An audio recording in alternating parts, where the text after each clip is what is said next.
Hi, you're watching Floyd Steinberg's YouTube channel and you are probably underestimating ROMplers. And why do I say that? Well, because I was browsing Reddit and Facebook groups the other day and a lot of people actually hold the opinion that ROMplers are just dumb sample players. So you press a key, a sample emerges, and that's it. So today, let's take a closer look at one of these and if that claim actually holds any water. Here we go.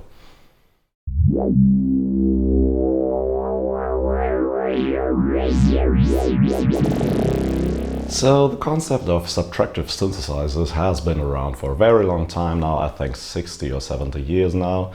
And yeah, it's always the same. You've got the sound source, you've got an amplifier, you've got a filter section which takes away higher or lower frequencies or even both. And then you've got LFOs which can modulate certain aspects of your sound over time, and you've got envelopes which can control the loudness or other things, and you've got an effects section, and all this combined can produce nearly any sound you can think of. So let's have a look if this is the case for ROMplers too. So on this screen we see entries for oscillator, pitch, filter, amplitude, LFO, control and effects. And if we take a closer look at these buttons here, you can see that the same words are printed onto the case. So maybe that's an indication for what's to come. So let's start with something very simple, a saw wave. Any synth can produce a saw wave, so let's begin with this. Okay, so here's the editor. Let's edit the sound, go straight to the oscillator page, and we have a piano here at the moment. Now let's change this to a saw wave, and just for fun, let's add a second saw wave so the sound gets a little bit fatter. Okay, and I want to change the pitch of the first one so they're in the same octave, and also slightly detune it. And here we go, this is a saw wave. Yeah. Now imagine your sound could contain not only one oscillator or two or three oscillators, but four. That would be great, wouldn't it be? Okay, so here are saw waves. So now let's add some other waves. For example, a sine wave.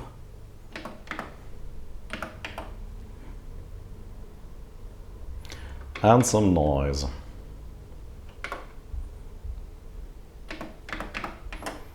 Which leaves us with this. Alright, now I just want to pan our saw waves slightly, or fully left and fully right, to get the stereo spread. Alright. And now imagine each oscillator could have not only one individual filter assigned to itself, but three. And two of those could be controlled dynamically by LFOs or amplitude or controls on your user interface. That would be great, wouldn't it be? Okay, filter. I want to work on the noise here, so let's turn off all the other oscillators and let's go to the filter page and select oscillator number 4. And you can see we've got a static filter in here which can boost sound, or yeah, you can apply EQ or low and high pass filters, but let's leave that one off for the moment and go to the dynamic filters. And what I want to do here is this classic 70s, 80s wind sound, yeah, let's add a bandpass filter to achieve this. So now we can scroll through this, and you can see once you activate this, another filter gets available. And so let's select a second bandpass filter and set the frequency range or cutoff frequency all the way down to 0. Let's listen. So now you can hear almost nothing. So let's go to the next page now. And what we want to do here is to change the envelope depth, because we want to control the filter movement with an envelope. So let's enter two different values here, because that creates an interesting movement. So now let's listen again. The effect just got a little bit more pronounced. Now let's add some movement, for example, a slower attack. Let's listen. Ah, there we have it. So now let's, after some time, let's go down a little bit, and then after some time, let's go up a little bit again, and also increase the release values just a little bit. And what's always nice, add a little bit of filter resonance. So here we go, listen to this.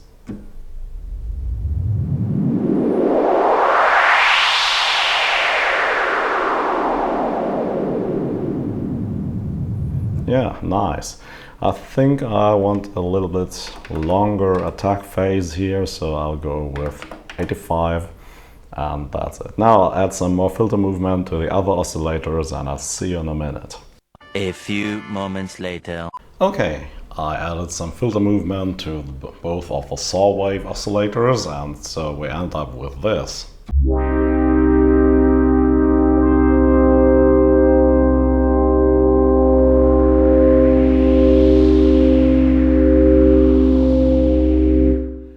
And now imagine you could control every oscillator with its own envelopes, so they can run independently from each other and control only one oscillator they are assigned to. That would be fantastic, wouldn't it be? So we already got filter movement going on, so changing the amplitude envelope won't do too much difference, but what I want to do is to slightly introduce some panning. We can do that by panning directly, but let's try this and add a shorter attack phase, or a slightly different attack phase for the saw waves. And maybe some movement. Let's try this. So, and also on this one. So let's go to this. Now let's listen.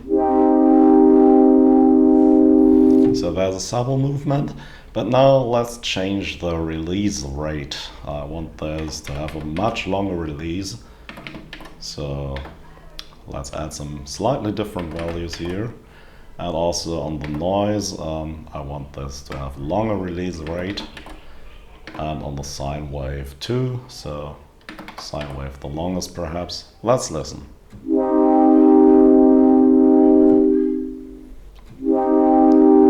So now we can actually hear the filter fading out again.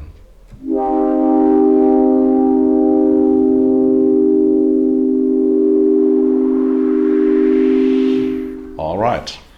Now if only it was possible that each LFO also has two individual LFOs assigned only to this one oscillator, so that can run independently from all the other LFOs on the other oscillators. That would be fantastic. Okay, so now in order to save time, I'm just going to do this on one of the oscillators, and so let's use the saw wave because that will be audible. So I'll turn off all the oscillators but the saw wave, so now we have this isolated. Alright, so now let's go to the LFO page, and what I want to do here is add some movement to the filter. So I can adjust the filter modulation depth here, and now let's listen.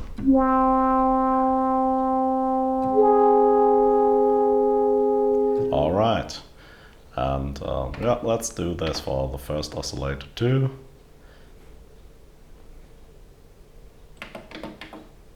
And let's change the speed here to a slightly different value.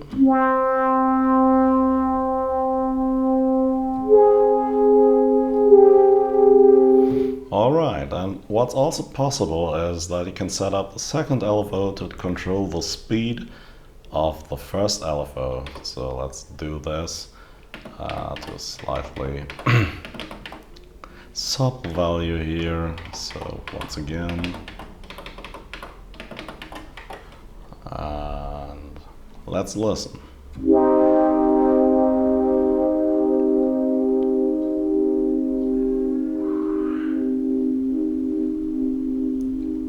Perhaps a little bit more. Let's listen again.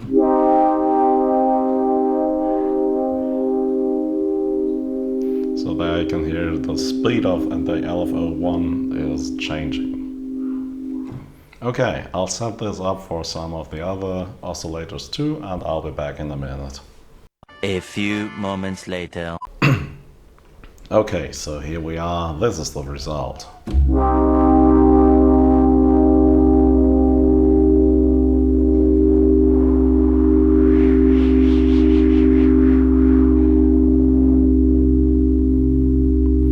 So the wind is now changing randomly. Okay, next step. And perhaps it should be possible that each oscillator has its own pitch envelope too.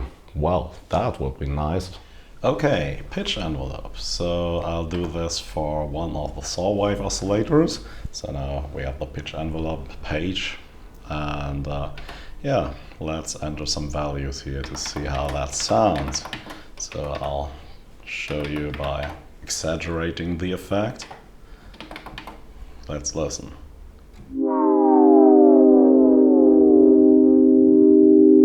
That's nice, but it's also too much, so I'll use it in a more subtle way.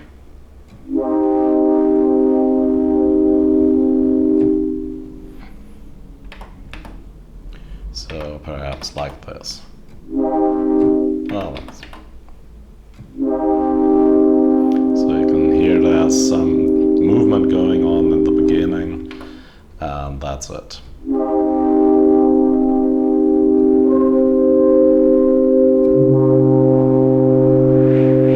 Alright, now imagine every patch you create has its individual insert effects, and you can route every oscillator through these insert effects individually, or you can leave them out. Okay, effects. So I go to the effects page and I've got two effects set up already, chorus and delay, and I want the first oscillator and the second oscillator be routed through all of these effects, so I can change that to 1, and the second oscillator and third oscillator, namely sine wave and noise, should just run through the delay effect. So now let's listen.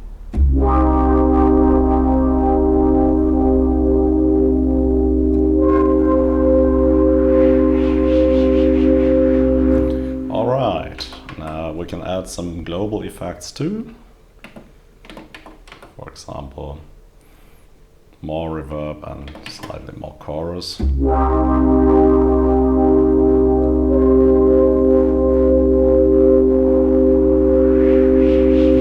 Okay.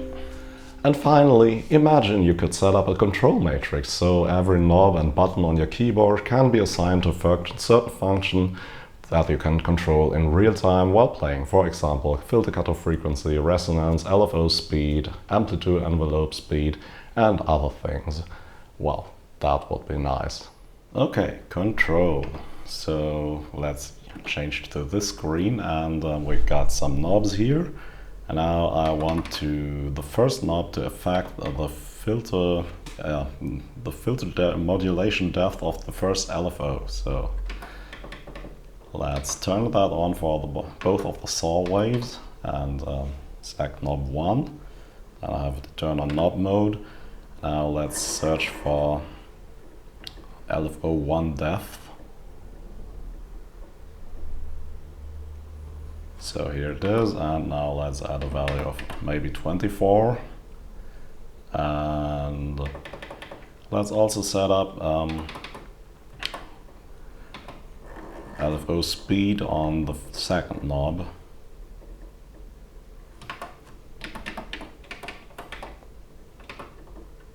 So now let's listen.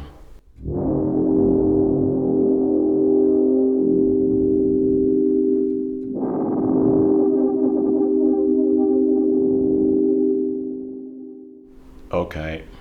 And finally, imagine you could play 128 notes simultaneously using 16 different sounds you created, and sequence that with the onboard sequencer into a complete song, which has an introduction, a chorus, a verse, a bridge, and such things, and you can arrange the order of your sequences or just record a complete song. Wow. Well, that would be like the future is here. Maybe it was here 22 years ago.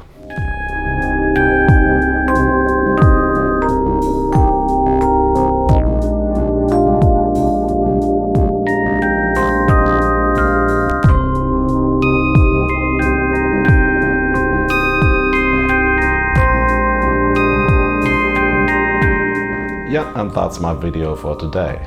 I hope you found this interesting, and if I sparked your interest in buying a ROMplers, maybe 1 or 2 words of advice. The first one is, be careful that your machine has continuous knobs, so if you twist and turn them to adjust, for example, filter cutoff frequency, you shouldn't hear steps, because that's a big no-no, is it?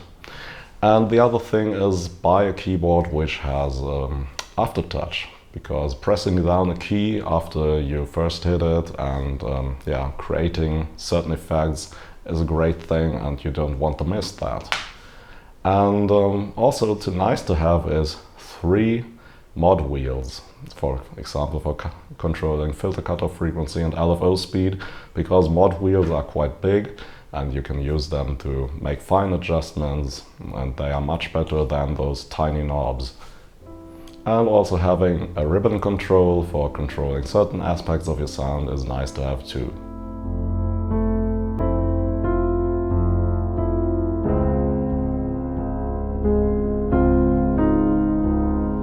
Yeah, and as always, thanks for watching, and don't forget to subscribe to my channel, I still need that support. And yeah, hope you have a good week, and see you next week. Bye bye.